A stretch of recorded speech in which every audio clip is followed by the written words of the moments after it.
ദിലീപിന്റെ ഗൂഢാലോചനയാണ് നടി ആക്രമിക്കപ്പെട്ട സംഭവമെന്നും ദിലീപിനെ പോലീസ് ചോദ്യം ചെയ്തു എന്നുമൊക്കെയായിരുന്നു വാർത്തകൾ. തനിക്ക് പങ്കില്ല എന്ന് എത്ര ആവർത്തി ദിലീപ് പറഞ്ഞിട്ടും ആരും വിശ്വസിക്കാൻ തയ്യാറായില്ല. മനോരമയിലെ മറുപുറം എന്ന പരിപാടിക്ക് നൽകിയ അഭിമുഖത്തിൽ ഒരിക്കൽ കൂടെ ദിലീപ് അക്കാര്യം വ്യക്തമാക്കി. ആ ആക്രമിക്കപ്പെട്ട നടിയുമായി തനിക്ക് ചില പ്രശ്നങ്ങളുണ്ടായിരുന്നു എന്നും ഞാൻ അവരുടെ അവസരങ്ങൾ നഷ്ടപ്പെടുത്തിയെന്നും ആക്രമിച്ചു എന്നും പറയുന്നതിൽ കഴമ്പില്ല എന്ന് ദിലീപ്. എന്റെ ജീവിതത്തിൽ ഏറ്റവും ഞെട്ടലുളവാക്കിയ സംഭവമായിരുന്നു അത്. സത്യം പറഞ്ഞാൽ എന്നെ പ്രതിചേർത്തുള്ള അത്തരം ആരോപണങ്ങളൊക്കെ വന്നപ്പോൾ ആത്മഹത്യയെക്കുറിച്ച് വരെ ഞാൻ ചിന്തിച്ചുപോയി. മകളെ ഓർത്തുകൊണ്ട് മാത്രമാണ് ഞാൻ അങ്ങനെ ഒരു തീരുമാനമെടുക്കാതിരുന്നത്. ഈ പ്രമുഖ നടിക്ക് അവസരങ്ങൾ കൊടുത്തത് ഞാനാണ്. തിളക്കം എന്ന ചിത്രത്തിൽ ഒരു അതിഥി വേഷത്തിന് ഒരു നായികയെ വേണം. അന്ന് ഈ നടി ഒരു ചിത്രമെങ്ങാൻ ചെയ്തു നിൽക്കുകയാണ്. ഇങ്ങനെ ഒരു ഗസ്റ്റ് റോൾ ഉണ്ട്, ചെയ്യാമോ എന്ന് ചോദിച്ചു. ഇതിന് പകരമായി എന്റെ ചിത്രത്തിൽ നായികയാക്കാം എന്നും പറഞ്ഞു. അവരത് ചെയ്തു. എന്റെ അടുത്ത ചിത്രത്തിൽ അവരെ നായികയാക്കി. അതിന് പലരും എതിർപ്പ് പറഞ്ഞിരുന്നു. പക്ഷേ ഞാൻ അവർക്ക് കഴിവുണ്ടെന്ന് പറഞ്ഞു. തുടർന്ന് 6ഓളം ചിത്രങ്ങൾ ഞങ്ങൾ അഭിനയിച്ചു. ഈ 6 സിനിമകളും സംവിധായകനോ നിർമ്മാതാവോ ഇവരെ നായികയാക്കണമെന്ന് പറഞ്ഞിട്ടില്ല.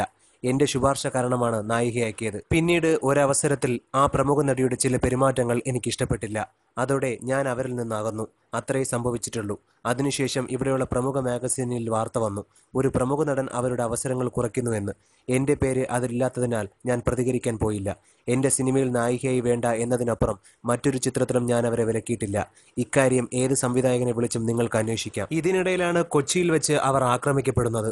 അന്ന് ഞാൻ രാംലീല എന്ന ചിത്രത്തിൽ അഭിനയിച്ചുകൊണ്ടിരിക്കുകയായിരുന്നു. ഷൂട്ടിങ്ങിനിടെ വൈറൽ ഫീവർ വന്നതിനെ തുടർന്ന് ഷൂട്ടിംഗ് നിർത്തിവെച്ച് വീട്ടിലെത്തി വിശ്രമിക്കുകയായിരുന്നു. നടി രമ്യ നമ്പീഷിന്റെ വീട്ടിലാണ് ഉള്ളതെന്നറിഞ്ഞ് ഞാൻ രമ്യയെ വിളിച്ചു. നടിയുടെ അമ്മ ഫോണെടുത്തു. അവർക്ക് ധൈര്യം നൽകണമെന്നും ഞങ്ങളെല്ലാം കൂടെയുണ്ടെന്നും ഞാൻ ആശ്വസിപ്പിച്ചു. അവിടെ നിന്ന് 2 ദിവസം കഴിഞ്ഞപ്പോൾ സംഭവം എന്റെ നേരെ തിരിഞ്ഞു. ഞാനാണ് സിനിമ ബ്ലോക്ക് ചെയ്തത്. അവരുമായി എനിക്ക് റിയൽ എസ്റ്റേറ്റ് ബന്ധമുണ്ടായിരുന്നു എന്നും പിണക്കത്തിലായതോടെ ഇതിനെ ചൊല്ലി തർക്കമുണ്ടായി എന്നും ആദ്യ ഭാര്യയുടെ പേരിൽ കോടിക്കണക്കിന് വരുന്ന സ്ഥലങ്ങൾ എഴുതി നൽകാമെന്നും പറഞ്ഞതിനെ തുടർന്നാണ് ഞാൻ കൊട്ടേഷൻ നൽകിയതെന്നുമൊക്കെയായിരുന്നു വാർത്തകൾ. 2 കാര്യത്തിൽ എനിക്ക് വലിയ വിഷമമുണ്ട്. ഒന്ന്, എന്റെ സഹപ്രവർത്തകയ്ക്ക് ഇങ്ങനെ ഒരു സംഭവം ഉണ്ടായത്.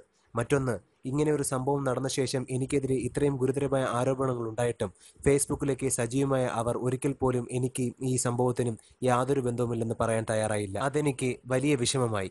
ഇത്തരമൊരു അവസ്ഥയിൽ നിന്ന് 2 ദിവസം കൊണ്ട് ജീവിതത്തിലേക്ക് മടങ്ങിയെത്തിയതിനെ ഞാൻ അവരെ അഭിനന്ദിക്കുന്നു. ഞാൻ നടിയെ ആക്രമിച്ചു എന്ന വാർത്ത പിറ്റേ ദിവസം പ്രമുഖ പത്രമാധ്യമത്തിന്റെ മുൻ പേജിൽ വാർത്തയായി.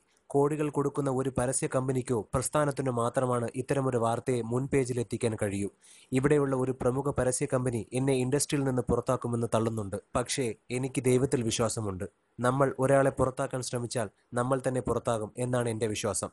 ഇതെല്ലാമാണ് ദിലീപ് പറഞ്ഞത്. കൂടുതൽ വിശേഷങ്ങൾക്ക് ഈ ചാനൽ മറക്കാതെ സബ്സ്ക്രൈബ് ചെയ്യുക.